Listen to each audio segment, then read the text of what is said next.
மலாக்காவில் உள்ள மலேசிய மணிப்பால் மருத்துவ பல்கலைக்கழக கல்லூரியின் துணைவேந்தர், மாணவர் நலன் பிரிவு தலைவர் மற்றும் மாணவர் நல்லுரையாளர் ஆகிய மூவர் இன்று மலாக்கா செஷன்ஸ் நீதிமன்றத்தில் குற்றஞ்சாட்டப்பட்டனர்.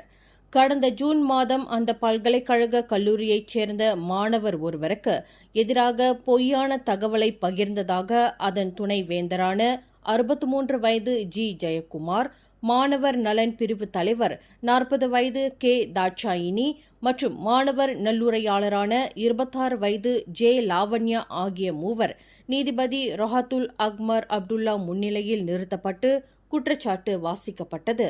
23 வயது மாணவருக்கு எதிராக பொய்யான தகவலை பதிவேற்றம் செய்த தாட்சாயினின் செயலுக்கு ஜெயக்குமாரும் லாவண்யாவும் உடந்தையாக இருந்ததாக குற்றச்சாட்டில் தெரிவிக்கப்பட்டது.